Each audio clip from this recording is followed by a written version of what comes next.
Hey YouTube, this is Ray Bergstrom. I'm a guitar player from Los Angeles, and this is the third YouTube video that I'm making in this series where I'm sharing my life and my experiences as a working musician. And I think I have a little bit of a different story than a lot of working musicians, because I didn't start making a living at music until my mid-40s, which was about last year. I'm 45, and last year in 2023, that was the first time that my music income finally surpassed my day job income. I still have a day job where I'm a teacher. I teach part-time. I teach one class at a community college. But now the majority of my living is made by playing gigs, being a freelance guitar player. And so in these videos, I want to show you guys what that's like. Maybe some people will be interested to know what a working musician does. Maybe no one will care. Either way, these videos are going to be a time capsule for me to see what my life was like back in 2024, so I can look back on this someday. Now, something that's been on my mind a lot lately is scheduling. Now, very recently, I'm lucky to have the problem where scheduling becomes really tricky. Like I said, it's only been in the past year or two that I've gotten to the point where I play enough gigs to make a living. But what that means for me is I don't have one main project or band that I play with. A lot of times people ask me, oh, you're a guitar player, so are you in a band? I'm like, well, I'm in 8 or 12 bands, I guess. I don't really know. What it really means is that there are some projects of which I'm an official member, and then there's other gigs that I just do where it's like a venue or an event, and I just get called to play the gig, maybe with 1 or 2 or 5 other musicians, and it may just be for that day, or it may be kind of a regular gig. I do a regular gig at a hotel once or twice a week. I do a pretty regular brunch gig at another hotel. And then, like I said, I have a bunch of different groups that I play with, but there's not one main breadwinner. So scheduling is really tough. And I think as I film some different clips this week, I'm going to share a couple different thoughts about scheduling and what it's like to really be a true freelancer with no one main gig. It's pretty challenging at times for a few reasons. The first reason is purely just trying to figure out my schedule, because it's pretty unpredictable. It's different every week, and that alone is kind of tough, but it gets even trickier when you have a family that you're scheduling around, because I'm also a husband and a dad, and so I need to make sure that I'm around to help take care of my family too, and spend time with my wife and with my daughter. Yeah. Now, obviously, another challenge when I'm freelancing so much is finding the time to make sure I know all the material I need to play and to continue working on and improving my skills so that I can do a good job in all the gigs I get hired to do, and hopefully do a good enough job that more people, new people, will hire me for things when they see me play. So I'm constantly trying to improve my skills and get better as a player. And as someone who really got going on this kind of later in life, I always say I wish that I had learned how to practice when I was a teenager. But at that time in my life, I didn't think I was going to be a musician for a living. I liked playing the guitar. I thought it would be cool if I could, but I didn't see that as a realistic goal. So I often find myself playing in situations where man, I've been playing where I play with musicians who are real lifers, and who are maybe even like child prodigies, people who've been at a pro level since they were teenagers, and I'm just trying to make up for lost time, a lot of lost time, lost decades, and get to a decent level now. So this week in my videos, I'm going to share a few more thoughts about scheduling and freelancing and this process of hustling. And I'm also going to show you what I'm up to this week. First thing I'm up to, which is what I just played, is I had a rehearsal. I just got back, actually. I had a rehearsal for this one cover band that's like a tribute to one-hit wonders of the 60s and 70s. And one of the tunes we play is Classical Gas by Mason Williams. That's really hard for me because I'm not a good fingerstyle player. So, man, I really have to do a lot of homework on that one. It's not quite there yet, but our performance is in about a month. So I'll be shedding that tune a lot over the next month. So that's the first thing I did this week. I just got back from that rehearsal tonight. Tomorrow night I have my regular hotel duo jazz gig with Bill Ungerman, the great swinging tenor sax player. And then Wednesday at the not even the crack of dawn, pre-dawn, I'm leaving for 2 days, or 2 shows, a 3-day trip, 2 shows with a singer-songwriter. We're playing a gig in Chicago, and then on Wednesday, and then we're playing a festival, Summerfest in Milwaukee on Thursday. So I'll show you guys that trip too this week. All right, see you in the next clip. So speaking of scheduling, how's this? I am leaving my regular hotel gig. It's Tuesday night, 11:30. Just finished playing duo with saxophone player Bill Ungerman, and I'm headed home to pack, get some food, review some tunes for a fly date with a singer-songwriter. And our call time at LAX airport is 3:30 a.m. So that means I gotta go home, get ready, and then just go straight to the airport. Our flight is at 5:30 in the morning, so there is no going to bed for me tonight. I'm hoping to sleep a little bit on the airplane. I'm not good at sleeping on planes or in a sitting position of any kind, but I'm gonna do my best to bring a pillow and eye mask and stuff. So, man, what a crazy schedule this week, and I'm still recovering from the Vegas trip a few days ago when I got sick. So this is maybe not a typical week for me, but this is certainly the type of thing that I subject myself to as a working guitar player. So it's going to be a quick trip to Chicago first, and then Milwaukee, leaving Wednesday pre-dawn and returning Friday evening. All right, I'll give you guys some more updates. All right, so I landed in Chicago.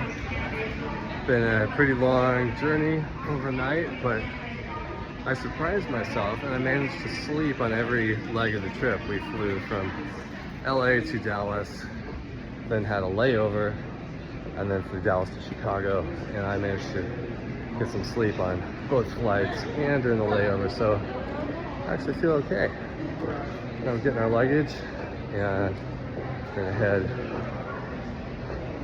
somewhere, head to the hotel, and then get ready for the gig tonight. First of 2 shows with singer-songwriter Nikhil Karula. Alright, I'll show you what happens a little bit on the gig.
Hey, I'm in my hotel room in Chicago after our gig with Nikhil Karula, singer-songwriter. We just played at Reggie's. Pretty chill bar gig. Not a whole lot of folks there, but it was a warm-up for playing a festival tomorrow. And we had a cool special guest sit in, John Primer. He's kind of a blues legend. He's played with a lot of blues greats. So that was a cool treat to get to play with John Primer. And I'm just doing a little bit of practice before I go to bed. I'm still pretty exhausted, but you know, I did manage to catch a little sleep on the travel today. All right, tomorrow we're headed to Milwaukee. We're gonna play Summerfest on a big stage. We have an early set, so maybe it won't be a super packed crowd, but it's always a lot of fun to get to play on a big stage like that. So I'll show you guys what the Summerfest stage is gonna look like tomorrow. See you then.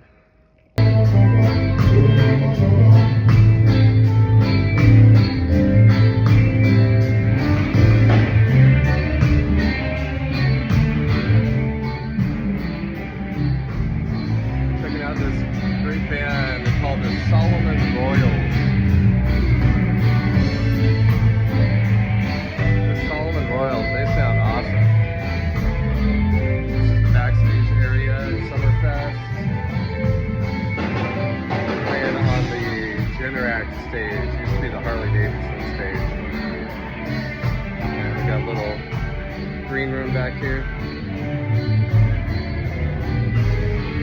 Going to go on in about an hour. Just hanging out and warming up before we play. It's gonna be fun.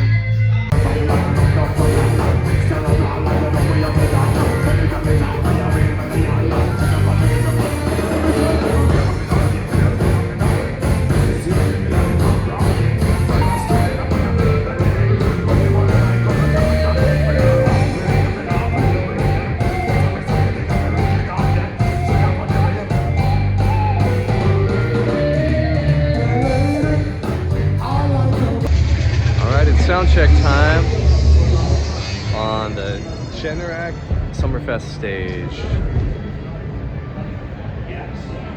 Nice big venue. I don't get to play these very often, so it's always fun to play a big stage like this. Joey on the bass. We got Adam on the drums. Is there a guitar player over here somewhere? Nikki will be over there. Maybe.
quick layover in Phoenix Airport en route from Milwaukee back to LA, and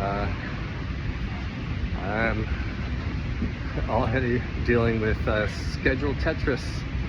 It never ends. The schedule Tetris is all the time. That's what happens when you freelance. You're trying to figure out which gigs I can do and when, and balance it with family and make sure I'm making enough money. It's tough. It's hard to figure out. I don't always get it right either. But I'm learning. It's still pretty new for me to be offered enough gigs where it's a problem. So it's a good problem to have, but it is tricky to find the right balance. Okay, I just arrived at my brunch gig. I do this pretty often, and I'm still reflecting about scheduling. I gotta say that scheduling is, for me, the most stressful part of being a freelance musician. I don't have one main gig, as I've said before. I do a bunch of stuff for a lot of different groups and contractors and situations, and it's definitely the biggest source of stress in this lifestyle, in this profession. It's hard to schedule around family stuff, not having a really set, predictable schedule. My wife and I are always having to sit down and figure out what's going on with schedules, and whether there's enough time for me to do a gig, and make sure we have childcare, make sure we get to spend enough family time together. And then it's also stressful scheduling with the groups and that I work with, because sometimes different bands want to rehearse or book shows, or sometimes things get scheduled on the same day and I have to pick which one to do, and that can often be a matter of compromise and sometimes even friction. And as I keep saying, I'm still pretty new to this, because I didn't have this problem of being offered a lot of work until very recently, maybe a year or two ago. So I'm still trying to figure out how to handle all this, how to prioritize different stuff, and I don't always get it right. I'm trying to do the best thing for my family and myself, and certainly for the people I work with too. It's a learning process, trying to get better at it every time. I'm lucky to have the problem of being offered lots of work. It took a long time to get there, but it is something I have to be aware of constantly and make sure that I make the best choice in every situation. All right, well, I'm gonna go get set up for my brunch gig. Should be fun, should be chill. I'll try to get a clip of it today.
right, I just played a bunch of gig with Ron Freund, clarinetist and tap dancer and guitar player and who knows what else. And we were talking about scheduling. Ron books this gig. He has to schedule a roster of musicians. Can you tell me your thoughts about scheduling for freelance musicians? Yeah, well, whenever the first of a month comes close, yeah, it's a little bit of an anxiety creeps in, because it's a lot of pieces to put together, and it's always like every month I think, oh, this month I'm gonna make it so simple. You know, I have one guy to get this day, another musician to have this day. Never happens. It never works that way. Everyone has like a day or two that they have to sub out or change or something. Yeah. And so, but somehow every month it's like a puzzle. It's like the pieces of the puzzle, as if you know, they're laying on water. It's just they're moving all the time, but they find their way back to the puzzle. Like just like every month or every week, it changes form, but somehow, you know, we survive. Like everybody has work, and it's just yeah. And I didn't realize what a big part of being a professional musician is. Yeah, to just work on scheduling. It's like it takes a CPU, a big part of the CPU in your brain to just handle that. Yeah, these days that's kind of the main thing that I am worried about all the time, even more so than like playing or learning tunes. I'm worried about how is my schedule going to work out. I know.